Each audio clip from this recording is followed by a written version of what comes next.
Para saan ba ginagamit itong A+ impregnator sealer? Ito po ay kadalasan ginagamit sa mga deco stones, yung mga natural stones, kagaya po ng mga grade slate o kaya sa mga bare concrete. Maganda po itong gamitin mga boss para po sa ating mga konkrito kung tayo po hindi pa magpintura. Nakakatulong po ito mga boss para hindi po mag-absorb ang tubig sa ating mga wall concrete. Ngayon, ipapakita ko po sa inyo mga boss itong aming Hardiflex na nilagyan po namin ng semento at buhangin. Dito po natin makikita mga boss kung talagang hindi ba makakasipsip ang tubig kapag nilagyan po natin ng A+ impregnator sealer. Kapag natuyo ito mga boss, wala kang makikitang bakas ng chemicals na nilagay mo sa ating simento. Doon mo na makikita mga boss ang resulta kapag ititesting na po natin gamit ang tubig. Unahin natin sa paglagay mga boss ng tubig, itong walang impregnator.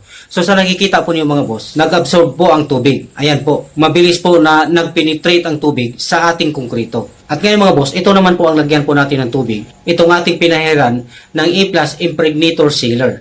So as you can see po mga boss, hindi po nagpe-penetrate ang tubig sa ating konkrito. Parang tubig ulan na po ito mga boss na nakapatong sa ibabaw po ng dahon ng gabi. Hindi po siya nagpe-penetrate. Nakapatong lang po. Ayan po. So kung nagustuhan po ninyo ang video nito mga boss, paki-follow nyo ako, i-like ang video na ito at i-share. Salamat po!